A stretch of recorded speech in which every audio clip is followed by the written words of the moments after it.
नमस्कार, आज की कड़क खबरें देख रहे हैं आप और 8 बजे की 5 बड़ी खबरों पर सबसे पहले बात करेंगे और कांग्रेस के राष्ट्रीय अध्यक्ष मल्लिकार्जुन खड़गे की वो खबर जिसने इस वक्त सियासत में कोहराम मचाया हुआ, से शुरुआत करेंगे। मल्लिकार्जुन खड़गे ने कल महू में महाकुंभ को लेकर बयान दिया, इस पर सियासत गर्मा गई है। तो वहीं साधु संतों ने भी इस पर नाराजगी जताई, किसने क्या कहा ये भी दिखाएंगे। साथ ही काले धन कुबेर सौरभ शर्मा को लेकर बड़ा अपडेट आया, वो भी बताएंगे इसे। और साथ ही बताएंगे एक्टर सैफ अली खान पर हमले के आरोपी को लेकर जो सस्पेंस है वो क्या है और क्या है, पूरी खबर विस्तारपूर्वक दिखाएंगे। साथ ही 2 साल के बच्चे की जान कैसे बची ये भी दिखाएंगे। और इसके अलावा खबरों में सरकारी स्कूल से दंग करने वाला एक वीडियो जो सामने आया वो भी दिखाएंगे, वजह भी बताएंगे। तो शुरू करते हैं खबरों का सिलसिला 8 की कड़क खबरों में और बढ़ते आगे। शुरुआत भोपाल से, जहां सौरभ शर्मा के सरेंडर मामले पर एक बड़ी खबर आ रही है। आज सौरभ शर्मा दरअसल कोर्ट के सामने पेश हो सकता है, ऐसी जानकारी मिल रही है। कोर्ट में सौरभ शर्मा ने सरेंडर के लिए आवेदन दिया था और सौरभ शर्मा ने अपनी जान को खतरा भी बताया। सूत्रों के हवाले से मिल रही जानकारी जिसमें पॉलिटिकल हमले की भी आशंका जताई जा रही है। सूत्रों ने बताया हर 24 घंटे में मेडिकल चेकअप की मांग भी की गई है। इतना ही नहीं, सौरभ शर्मा मामले में आज सुनवाई हो सकती है, क्योंकि ये मामला लगातार चर्चा का विषय भी बना हुआ है, जिसमें राजनीतिक बयानबाजियों का भी दौर हमने देखा। और अब सौरभ शर्मा सरेंडर मामले में बड़ी खबर आ रही है कि सौरभ शर्मा कोर्ट के सामने पेश हो सकता है। कोर्ट में सौरभ शर्मा ने सरेंडर के लिए आवेदन दिया हुआ था। इतना ही नहीं, सौरभ शर्मा ने अपनी जान को भी खतरा बताया था, पॉलिटिकल हमले की भी आशंका जताई थी और हर 24 घंटे में मेडिकल चेकअप की भी मांग की गई थी। सौरभ शर्मा मामले में आज सुनवाई हो सकती है और सुनवाई के दौरान क्या कुछ होगा ये भी आपको बताएंगे, क्योंकि अब सौरभ शर्मा सरेंडर कर सकता है और इसके लिए जो आवेदन दिया गया है उस आवेदन में कुछ जिक्र किए गए हैं, जिसमें अपनी जान को खतरा उसने बताया और साथ ही पॉलिटिकल हमला भी उस पर हो सकता है, ऐसा कहना है। सूत्रों के हवाले से मिल रही जानकारी के अनुसार सौरभ शर्मा सरेंडर भी कर सकता है। बहरहाल देखना होगा क्या वाकई सौरभ शर्मा आज सरेंडर करता है, क्योंकि उसकी अब तक कमाई का ठीक आकलन लगाने में एजेंसीज को काफी मशक्कत करनी पड़ी है।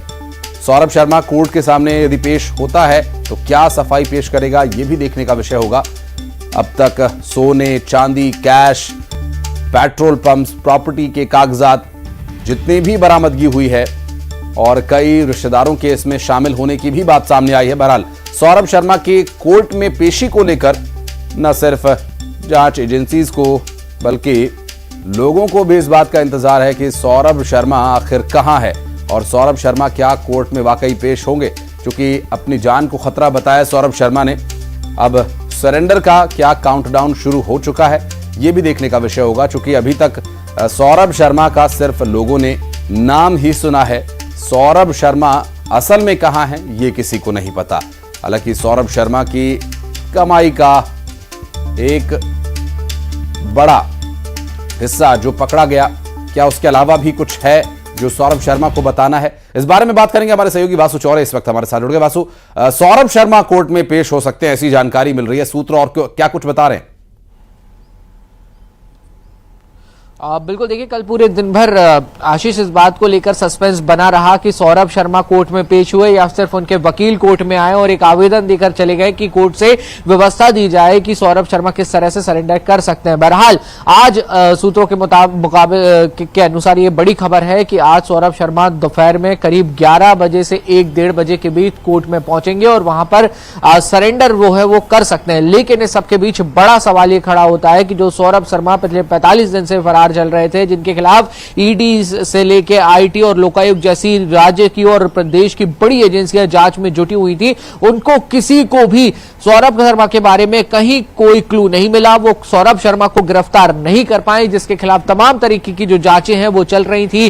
काली कमाई के, काले कारोबार के कई मामले जो हैं इन एजेंसियों की जांच में जो सामने आए थे, चाहे फिर वो सोना चांदी से जुड़ा हुआ मामला हो, कैश से जुड़ा हुआ मामला हो, संपत्तियों से जुड़ा मामला हो, ये तमाम सारी खबरें सिलसिलेवार रूप से चलती रही, जांच में एक के बाद एक कई बातें सामने आती रही, लेकिन एजेंसियों के हाथ में कोई नहीं लगा, तो वो था सौरभ शर्मा। अब सौरभ शर्मा अगर कोर्ट की शरण में पहुंच चुका है, आवेदन कर चुका है और आज संभवतः वो पेश भी हो जाएगा, और उसके पहले ही सौरभ शर्मा ने कोर्ट को यह आवेदन दिया है जिसमें अपनी जान को खतरा बताया गया है। इस बात की और भी जो हमारे सूत्र हैं वो जिक्र कर रहे हैं। इसके साथ ही उसने अपने ऊपर पॉलिटिकल हमले की भी जो आशंका है वो व्यक्त की है, टॉर्चर की जो आशंका है वो सौरभ शर्मा के द्वारा व्यक्त की गई है, और उसने ये भी कोर्ट से मांग की है कि मैं सरेंडर करता हूं और अगर मुझे जांच एजेंसियां पूछताछ के लिए कस्टडी में लेती हैं तो मेरा हर 24 घंटे में मेडिकल चेकअप भी होना चाहिए। तो सौरभ शर्मा जिसकी तलाश लगातार की जा रही थी, सौरभ शर्मा को लेकर एक आम लोगों में भावना थी कि जल्द से जल्द वो गिरफ्तार हो, वो पकड़ा जाए, ताकि जब उससे पूछताछ हो तो इस पूरी काली कमाई के कारोबार के बारे में पता चल सके, जिसके बारे में तमाम खबरें जो है वो चल रही थी। बहरहाल आज का दिन इस पूरे मामले में बेहद महत्वपूर्ण है। देखना होगा कि क्या आज सौरभ शर्मा कोर्ट में सरेंडर करते हैं या फिर ये दिन और अभी बढ़ भी सकते हैं। बिल्कुल नजर बनाए रखिएगा, आप आगे डिटेल्स लेने के लिए लौटेंगे। वासु आपके पास बहुत बहुत शुक्रिया फिलहाल आपका इस पूरे मामले पर जानकारी हमारे दर्शकों तक पहुंचाने के लिए।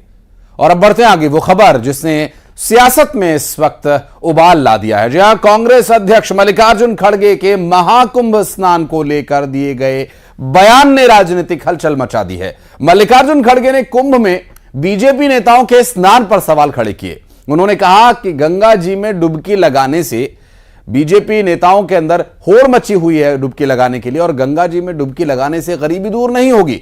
उनका यह भी कहना था कि मैं किसी की आस्था को ठेस नहीं पहुंचाना चाहता हूं। और खड़गे ने बीजेपी पर आरोप लगाते हुए कहा, ये लोग हजारों रुपए खर्च करके कंपटीशन में डुबकियां लगा रहे हैं, जब तक टीवी पर अच्छी तस्वीर नहीं आती है तब तक डुबकी मारते रहते हैं, और ऐसे लोगों से देश का भला नहीं होने वाला।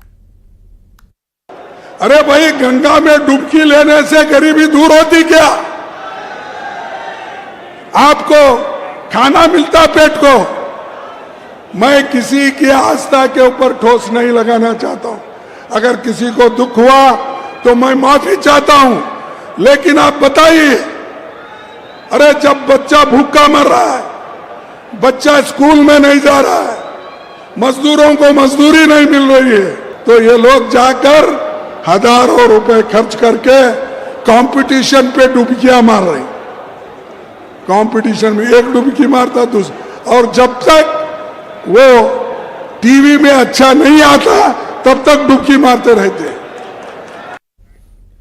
और मल्लिकार्जुन खड़गे के बयान पर बीजेपी ने जोरदार पलटवार करते हुए कांग्रेस को सनातन विरोधी बता दिया। बीजेपी ने दावा किया कि महाकुंभ में एक है तो सेफ दिख रहा है, इसलिए मल्लिकार्जुन खड़गे, राहुल गांधी, सोनिया गांधी को दिक्कत हो रही है।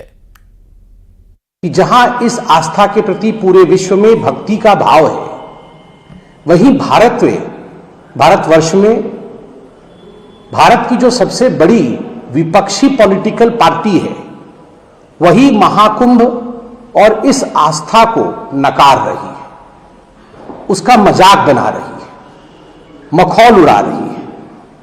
आज हमने कांग्रेस पार्टी के अध्यक्ष मल्लिकार्जुन खड़गे जी को अपने भाषण में महाकुंभ और गंगा मैया पर जिस प्रकार की टिप्पणी करते हुए सुना, बहुत तकलीफ पहुंचता है करोड़ों लोगों को। कांग्रेस पार्टी को इस बात से नफरत है कि महाकुंभ पर एक है तो सेफ है दिख रहा है, महाकुंभ पर सनातन की भव्यता दिख रही है, इसीलिए इनको महाकुंभ में जो व्यक्ति जो सनातनी डुबकी लगाता है, इनके लिए वो पापी दिखता है। ये तुष्टीकरण करने वाले लोग, जिनने भगवा को आतंकवाद से जोड़ा था, जिनने सनातन को डेंगू मलेरिया एड्स कहा था, आज वो समझ चुके हैं कि राहुल गांधी की रणनीति हिंदू समाज को बांटने की फ्लॉप हो रही है। 40 करोड़ से ज्यादा श्रद्धालु सनातन की भव्यता का सम्मान करते हुए महाकुंभ में आ रहे हैं। आज ये स्पष्ट हो चुका है कि कांग्रेस पार्टी सनातन विरोधी है और महाकुंभ में आ रहा हर शख्स सनातन प्रेमी है, सनातन की भव्यता का सम्मान करता है। और मल्लिकार्जुन खड़गे के बयान पर बीजेपी की ओर से लगातार चौतरफा पलटवार भी किया जा रहा है।